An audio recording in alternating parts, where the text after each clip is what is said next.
We remain steadfast in our commitment in delivering local news that matters, stories that inspire, enriching the lives of Filipinos in the Philippines and across the globe. This is your GMA Regional TV. Buong puso para sa Pilipino. Ini ang GMA Regional TV Early Edition. Mga kapuso, bantayan sa GMA Regional TV Early Edition. Presyo sang ulutanon kag mga panakot nagsaka. No parking zones, planong ipatuman sa madamo pang lugar sa Bacolod City. Kag pinakauling update sa pungsod Israel, Hibaloon, upod sa isa ka Ilongga OFW. Hi there mga puso, good morning, good morning, good morning. You're watching GMA Regional TV Early Edition. Adlaw katas ang Miyerkules, October 11, 2023. Hibalong tanama nagapangunang nga balita sa Western Visayas. Ako si John Sala. Live dire sa GMA Iloilo Station. Ano nyo kapuso, Idon Prietos live na live ikan diri sa GMA Bacolod Station. Subunga agad dala sa gapon namo ng madala ko ang mga balita at impormasyon nga dapat ninyo mahibaluan bangod local news matters. Tutok na, kaya rin ang pinakauling mga balita sa bilog ng Western Visayas.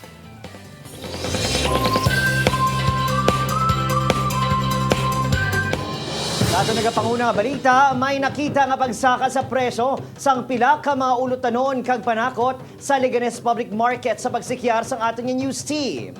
Ini matapos nga na-report sang Philippine Statistics Authority o PSA ang 6.1% nga inflation rate sa pungsod sang bulan sang Setyembre. Sa karon naglabot na sa 80 pesos kada kilo ang presyo sang kamati, samtang 40 pesos naman sa kalabasa. 220 pesos naman subong ang presyo sang patatas. 120 pesos naman ang presyo sang katumbal. Natumod nga rason sang tindera nga si Glesil ang pagsaka sang presyo sang abono kag epekto man sang bagyo. Agod nga makasiguro, wala na nagastock sang madamo si Glesil.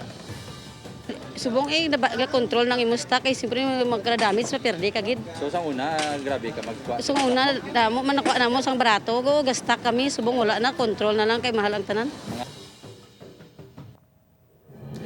Wala sang dapat kay ikaalarma sa pagsaka sang mga kaso sang trangkaso sa Iloilo City suno sa Iloilo Provincial Health Office. Base sa datos sang Iloilo Provincial Epidemiology and Surveillance Unit sang PHO.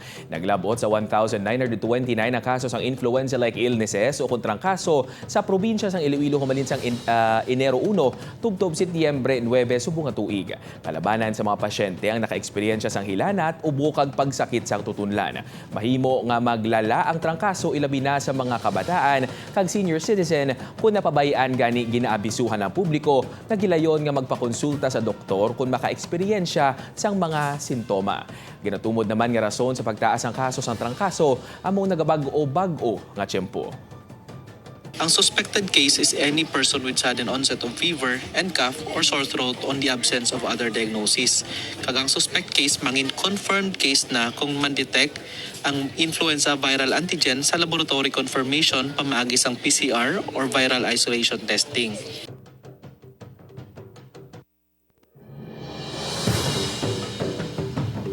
O sa mga medyo pasaway na, plano subong sang bitaw kung Bacolod Traffic Authority Office nga ipatuman ang no parking zone sa iban pagingabahin kag lugar sa syudad sang Bacolod. Ini matapos, yung ipatuman na sang Lunes ang no parking zone sa Dalan Lacson. Sa una palang adlaw sa implementasyon sang clamping and towing ordinance, 58 ka mga motorista na dakpan nga nagbayolar. Sa numero, 14 ka mga salakyan ang gintow, 3 diring private vehicles. May 44 naman kay iban pang clap bangod na tukiban nga wala sang lisensya ang driver o kung kulang ang dala nga papeles ng salakyan. Nagapanawagan ng pinakakatapos ng transport organization sa tuntani o kun nga kuntani mga puso, mangin patas lang ang dakpanay. Dason na ako nga target isang Aranita naman. And then followed siguro ang pinakadamos naman Burgos and Alihis. Of course, ang ibanda gina-implementaran man namon ay even though nga wala na ako na butang na specify pero may arada nga mga automatic pwede na mata-clamping especially ning mga naga-parking sa mga bike lane bala.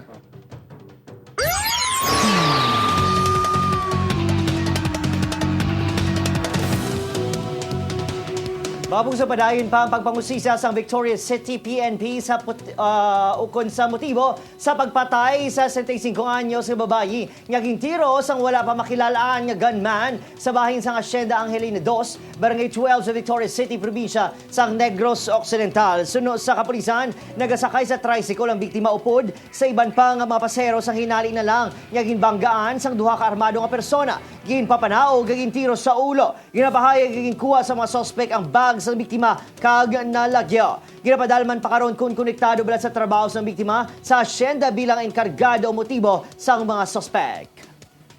Kung nag-consider na kami sa iba ng mga private niya, kita may makuha na iba niya motive para maging patay siya.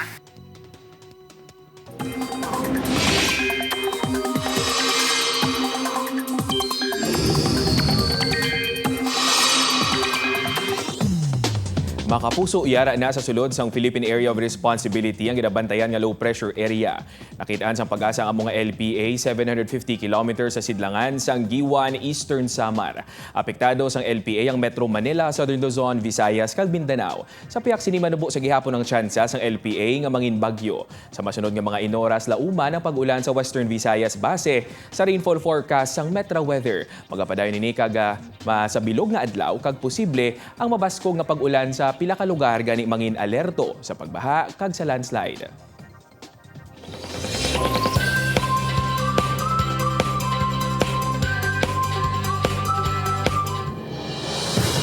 Mga puso, para naman sa aton nga Globe Balita, video sang pagpang-atake sa mga miyembro sang grupo nga Hamas sa isa ka music festival sa Israel ginpagwa. Sa India naman, kapin 70 ka tawo patay sa pagminaha sa Himalayas. Nakatutok, Julius Bilacaol. Nagpanik ang linibo ka mga pamatanon matapos naglanog ang linupok sa isa ka music festival sa Rim sa pungsod Israel. Tugas ang pagpangatake sa mga miyembro sang grupo nga Hamas. Base sa video nga kuha sa insidente, nagasinaot ang mga partisipante sa nabatean ng linupok nga nagtulod naman sa mga ini nga magdinalagan. Ini ang natabo sang Sabado sang kaagahon, kadungan sang pagpangatake sang Hamas sa madamong nga lugar sa pungsod. 260 ang napatay sa among nga lugar. Isa naman ka 26 anyos nga Briton nga nagserbe nga security sa event ang missing. Naglabot na sa 74 katawo ang napatay, samtang kapin isa kagatos ang missing matapos ginigo sang kalamidad ang Himalaya sa India. Ang insidente ang gintuga sa mabasko nga paginulan sa estado sang Sikkim kag sang avalanche nga nagluntad sa Lunak Lake nga gintunaan sang pag-awas ang tubig kag pagbinaha. Sa kabanuahanan sang Rangpo kag Singtam, madamo nga pamalay ang ginsulod sang tubig nga naglabot sa napulo katapak ang kataason. Padayon pa ang rescue operation sa nagkalarumpag nga mga estruktura kag sa madamol nga lutak. Pila naman kabahin sa Sikkim ang ginakulang sa supply sang gatong bangod sa nagkalaguba nga dalan kag mga taytay. Julius Bilacaol para sa GMA Regional TV, Early Edition. Ang mga dugang nga balita bantayan sa pagbalik sang GMA Regional TV Early Edition. Ini ang GMA Regional TV Early Edition.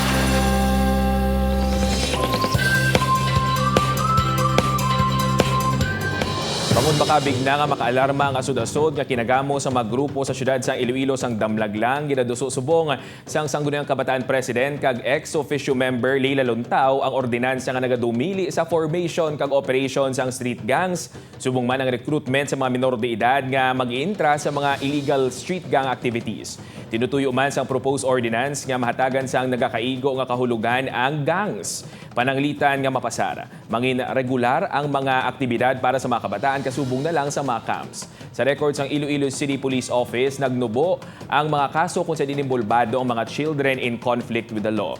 Halin sa 390 nga kaso sang 2016, 5 na lang kakaso ang na-record sa nahauna nga 6 kabulan sang 2023. Patimaan nga suno sa ICPO spokesperson nga si Major Sheila May Sangrines na wala na sang organisado nga grupo o kung gangs sa syudad. Ang aton nga pamatanon nga ni what they just need is sustained intervention program nga suportaran naton because at the end of the day kinanglan lang gini sa ila is supervision, guidance, pinaka-importante is love and care.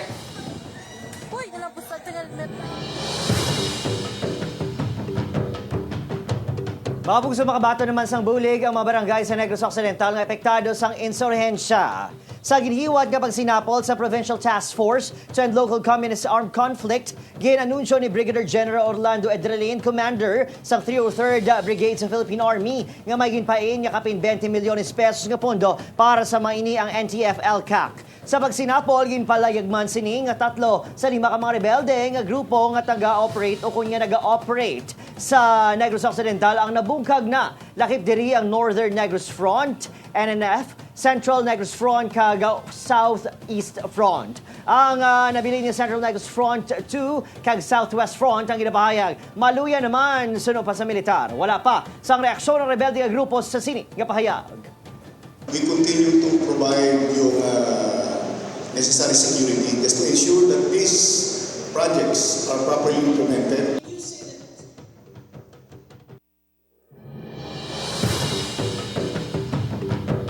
Bao, PhilHealth kabay pa sigurado ni. PhilHealth nagpasalig nga intact sa gihapon ng ila database sa tunga sang Medusa virus attack.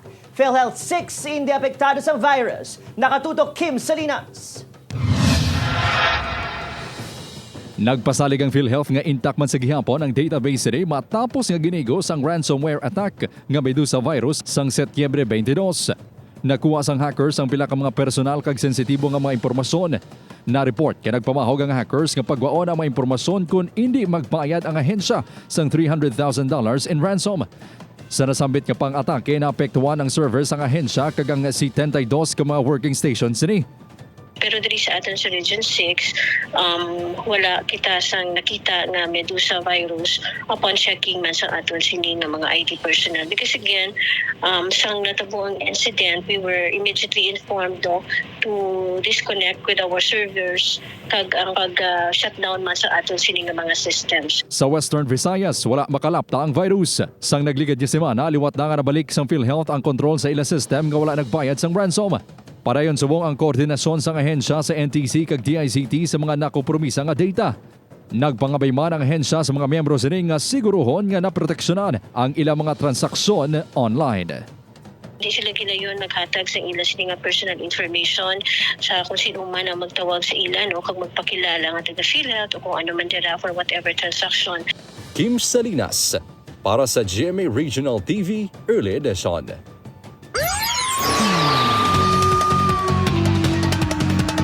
Natumod na sang Kabatuan Police ang 2 ka mga persona nga nag-hold up sang isa ka gasolinahan sa Bypass Road, Kabatuan, Iloilo, Domingo sang hapon.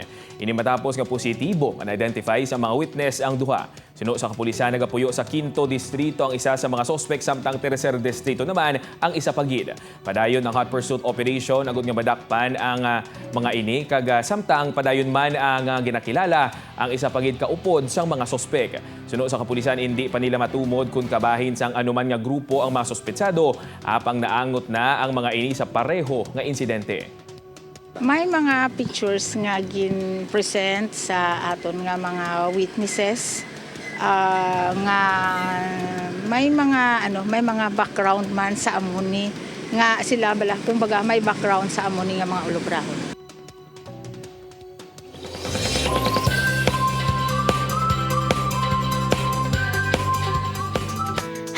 #Proud and thankful si Rain Matienzo kag Hannah Priscilas nga mangin kabahin sang serye nga maging sino ka man. Si Rain na mo si Pepay nga best friend ni Monique nga karakter naman ni Barbie Forteza. Samtang si Hannah ang nagkanta sang official soundtrack sang series. Aminado si Rain nga challenging ang role sa una pero naka-adjust naman din niya. Happy man si Hannah nga nahatagan sang chance nga magkanta sa maging sino ka man. Nga una nga ginkanta ni megastar Sharon Cuneta. Grateful si Jackie Lu Blanco nga sa liwat nakaupod sinisay sa project sa Asia's multimedia star Alden Richards nga nakaupod na niya sa Star.ph. Sino sa actress close to her heart si Alden nga very hardworking kag humble.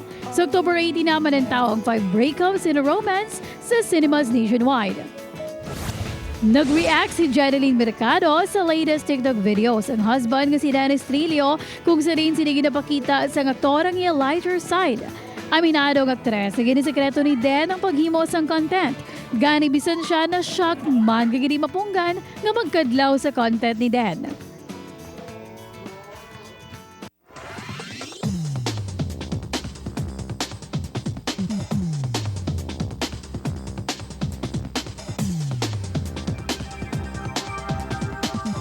Ini ang GMA Regional TV Early Edition.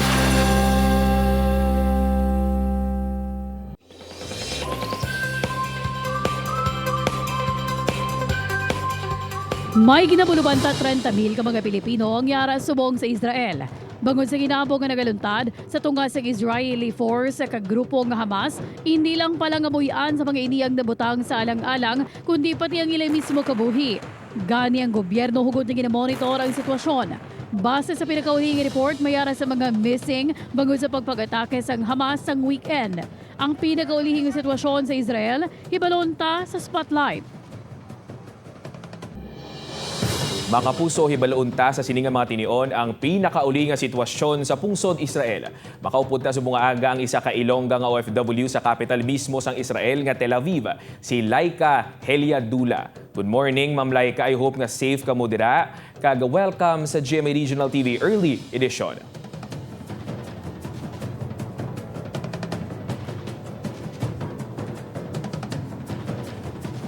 Ma'am, good morning. I hope nga safe ka mo dira subong sa Tel Aviv.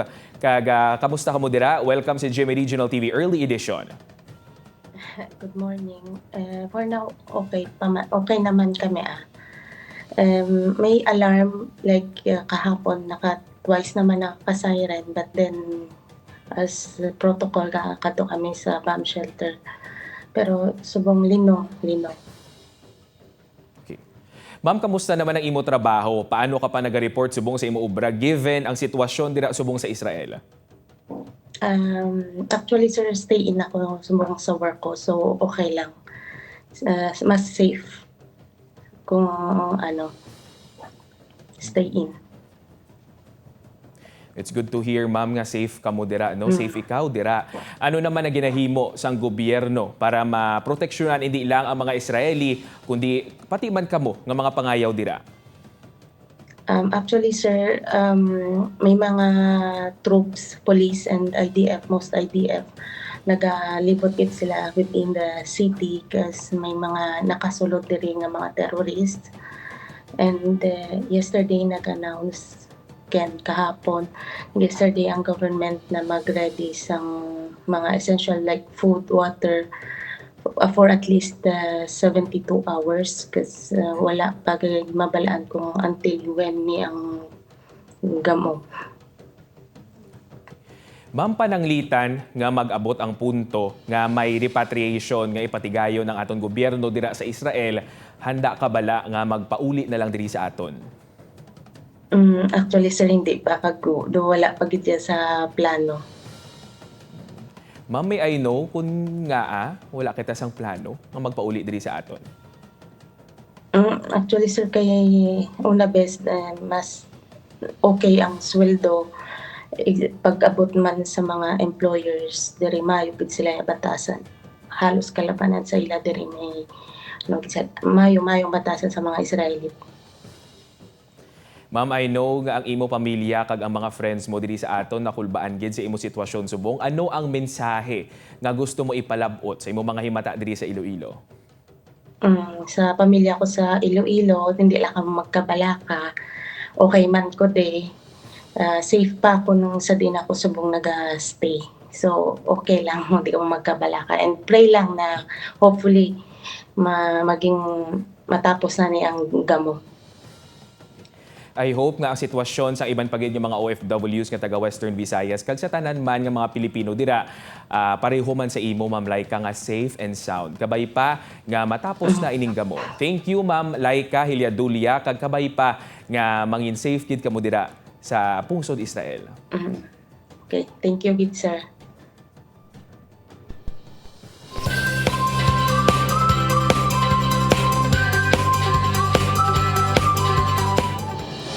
Duha ka dalagko nga krimen nga nagluntad sa Iloilo padayon nga ginatutukan sang IPPO. Ini ang gitutukan ni Zen Kilantang. Makaligad ang madugay nga panahon wala sa gihapon nahatagan sang hustisya ang mga biktima sang duha ka mga dalagko nga krimen nga nagluntad sa probinsya sang Iloilo. Apang suno sa Iloilo Provincial Police Office, prioridad nila nga maresolba ang kaso ni Claire Jergos kag sang 3 ka mag-abyan nga negosyante nga ginpatay sa estansya. Madumduman nga nasapuan nga wala na sang kabuhi ang negosyante nga si Claire Jergos sa sulod sang iya salakyan sa Inangayan, Santa Barbara sa Oktubre 26, 2021. Apang nagwa sa investigasyon nga ginpatay ini sa iya balay sa Pavia. Sunod sa IPPO, nagapadayon ang trial sa korte batok sa duha ka sospek nga sanday Rafi Soryoso kag Rodelyn Sumbong nga timbang ni Jergos. Ang duha ang lunsay detained sa BJMP, samtang nagapabilin nga at large si Gardo Ibrahim. Ongoing subong ang trial sa mga suspitsado dira, no, kay for the information of everyone, ni ara dira nga duha ka suspitsadong 3 ka suspitsado nga na-filean kag duha subong ang ara sa sulod ka prisuan. No? Matandaan nga gindismiss ang kaso nga ginpasaka bato kay Anay San Dionisio Mayor Peter Paul Lopez, asawa sini nga si Saliha kag mga kabataan nga sanday Felix Paul, Carlos Paul kag Christian Paul Lopez bangod sa kakulang sa ebidensya. Angot naman sa palibosfer case, ginpayag sang IPPO nga nag-apela ang pamilya sa mga biktima sa Department of Justice sa di nagsumite sila sang petition for review matapos nga gindismiss ang kaso sa Iloilo Provincial Prosecutor's Office batok sa lone survivor nga si Javron Parohinog. 4 ka iban pa nga identified suspects kag 4 ka John Does. Matandaan nga ginluthang patay sanday Floyd Fernandez, JP Bosque kag Mark Clarence Libao sa banwas ang estansya sang Setyembre 14, 2022. Pending pa sa DOJ ang petition for review nga gin-file, no, sang family sa mga biktima dito. Kagahulat subong ang Iloilo Police Provincial Office upod man ang pamilya sa mga resulta sang ila sini nga gin-file dito. Matandaan nga pareho pa nga nagtukod sang Special Investigation Task Group ang kapulisan sa pag-imbestiga sa nasambit nga mga kaso. Zen Kilantang para sa GMA Regional TV Early Edition.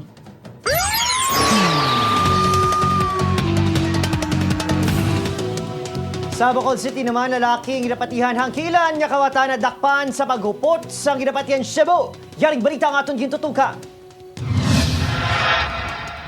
17 anyos pa lang si Edric Pasustento sang una ining nadakpan sa kapulisan bangod sa pagpangawat sang 2020. Sang tuig 2021, liwat ini nga gindakop sa parehong kaso. Tubtob sang tinalikdan lang adlaw, balik presuhan ini, hindi bangod sa pagpangawat kundi sa illegal nga droga. Aminado suspect nga na-impluwensyahan siya sa barkada, pero nagdepensa ini nga madugay na siya naguntat sa pagpangawat, kag wala man nag-intra sa pagwaligya sa illegal nga droga. Naguntat ko kay working student kasi construction ko kagamudyo, budlay. Apang base sa inter-report sa BCPO, notorious ini kawatan sa bahin sang Kabog kag Handumanan. Nalaki pangalan sini sa risahan sa Task Force Bihab ukon bantay hold-upper and akyat bahay. Sa subong, ginatutugan sa LG yung series ng kinawatay. Ilabi na, kapin 200,000 ka mga turista ang ginapaabot sa Maskira Festival. Amula na ang ilang tutukan. It's a committee it's a task force that created within the police department to focus on hold-uppers kag akyat bahay. And in fact, may manadakpan na sila. Si Edric naman, apisar sang kahimtangan, paghigugma na lang sang girlfriend ang ginasandigan sa paglaom nga sa ikatato ka beses, mahilway ini kag mahatagan siyansa nga magbag-o. Nag-inonsol ka man, Noy? Oo, gusto ko mag-eskwela ito na eh. Wala kayo eskwela? Grade 12 lang hasta. Siyempre sakit. Tiki ka mo makita, tao nga na priso, siyempre sakit, hindi naman makita, batyagan. Nagabati naman ang kapulisan nga wala sa sindikato kundi organisado ang grupo ang yara sa likod sa mga insidente, hindi lang sa syudad at probinsya, kundi pati sa Panay. CD, para may organized crime dito na-exist?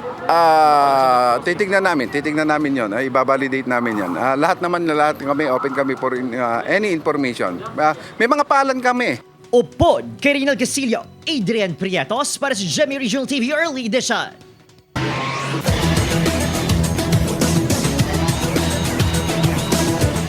Namentinaras ang San Sebastian Golden Stags ang abanse sini sa second half para magpangibabaw batok sa JRU Heavy Bombers. Sa inampangin patigayon alas 2 kahapon sang hapon sa Phil Oil Eco Oil Arena, ginluto sang Stags ang Heavy Bombers sa score nga 72-59. Ang kadalagan sang Stags ang gipangunahan sang best player of the game nga si Rafael Are nga nakatigayon sang 9 points, 6 rebounds, 5 assists kag 6 steals. Sa second game naman nagpangibabaw ang Benilde Blazers batok sa Perpetual Alta sa score nga 86-80. Best player of the game naman sa Blazers nga si Robbie Nay nga nakatigayon sang 20 points, 5 rebounds kag 4 assists. Bantayan naman karon sa hapon ang hampang sa tunga sang LPU Pirates kag EAC Generals kag ang enkwentrohanay naman sang Letra Knights kag Mapua Cardinals. Ang hinampang sa NCAA Men's Basketball ang malantaw kada Martes, Miyerkules, Biyernes, Sabado kag Domingo sa GTV kag sa live streaming sang NCAA Philippines Facebook page.